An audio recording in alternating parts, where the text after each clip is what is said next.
Hello everyone. आज के इस लेक्चर में हम कैलेजियन डिजीज़ के बारे में डिस्कस करेंगे। Chalazion is a disease of eyelid. ठीक है, तो बेसिक इसकी डेफिनेशन को जानने के लिए हम एक कोड बना रखे हैं, उस कोड से हम इसको पढ़ते हैं। ठीक है, तो कैलेजियन की स्पेलिंग होती है CHALAZION। ठीक है, तो इसमें जो सबसे पहला C है, उस C से आप इसको लेंगे, इट इज़ अ क्रोनिक। ठीक है, इट इज़ अ क्रोनिक।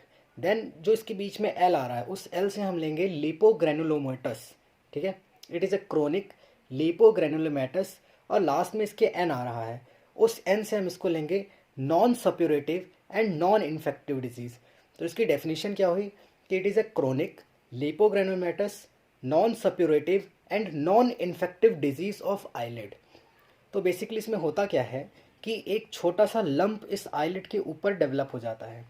और सबसे बड़ी बात इस डिजीज़ की है कि वो जो लंप डेवलप हुआ है वो पेनफुल नहीं होता है।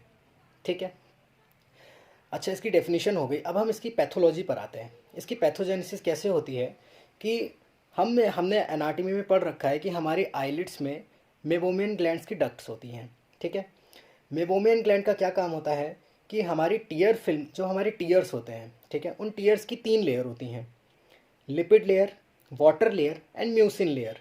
इन तीनों लेयर्स से मिलकर के हमारा टीयर बनता है। अभी जो इसमें लिपिड लेयर है, वो लिपिड लेयर हमारी मेबोमियन ग्लैंड से बनती है। मीन्स कि हमारी मेबोमियन ग्लैंड से जो सिक्रेशन होता है, वो सिक्रेशन हमारा लिपिड लेयर को बनाता है, lipid layer of tier film. ठीक है, अभी क्या होता है कि मेबोमियन ग्लैंड्स की जो डक्ट्स हैं, उनमें किसी भी रीज़न से ऑब्स्ट्रक्शन आ जाता है। अगर किसी भी रीज़न से उनमें ऑब्स्ट्रक्शन आ गया तो मेबोमियन ग्लैंड्स का जो सिक्रीशन है वो बाहर नहीं निकल पाता है। ठीक है, यहाँ पर हमारी मेबोमियन ग्लैंड्स है, माना आईलिड पर, मार्जिन पर, और उन डक्ट्स पर ऑब्स्ट्रक्शन हो गया। तो डक्ट्स पर ऑब्स्ट्रक्शन होने की वजह से मेबोमियन ग्लैंड अपना काम तो प्रॉपरली करेगा और वो लिपिड का सिक्रेशन करता जाएगा, वो करता जाएगा, तो यहाँ पर एक लंप क्रिएट हो जाएगा। ठीक है, ये इसकी एक पैथोजेनेसिस हुई। ठीक है, कि इस तरह से इसमें लंप क्रिएट हुआ।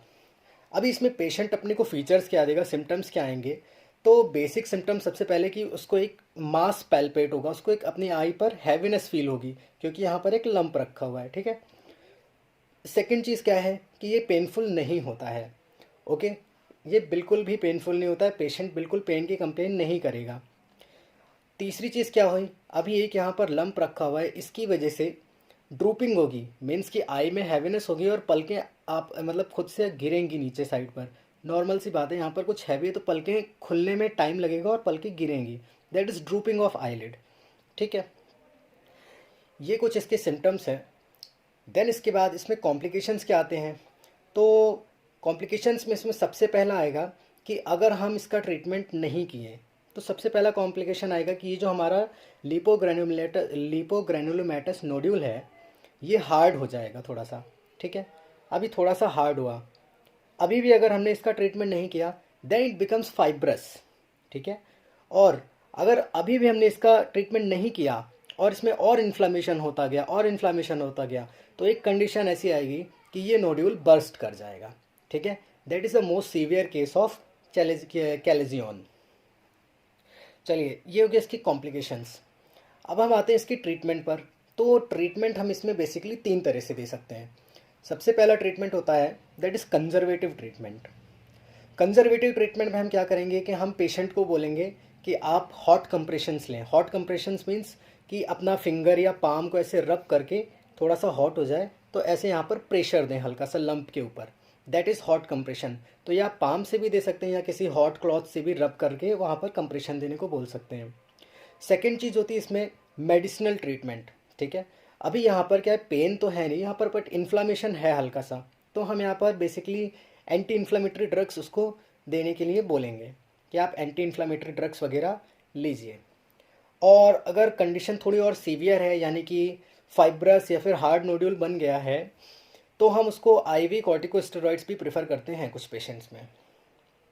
देन इसके बाद अगर और सीवियर कंडीशन है तो हम इसमें सर्जिकल ट्रीटमेंट प्रेफर करेंगे कि मतलब अगर फाइब्रस कंडीशन मीन्स हार्ड एकदम नोड्यूल बन चुका है, लास्ट कंडीशन कॉम्प्लिकेशंस का लास्ट स्टेज आ चुका है, तो उसमें हम उसको सर्जिकल ट्रीटमेंट प्रेफर करेंगे। उस सर्जिकल ट्रीटमेंट में हम उसको ट्राई ट्राई एमसिनोलोन एसिटोनाइड इंजेक्शंस वगैरह देंगे, ट्राई एमसिनोलोन एसिटोनाइड इंजेक्शंस, ये सब भी लोग एज अ लोकल स्टेरॉइड काम करते हैं। तो that's all about the chalazion. Thank you.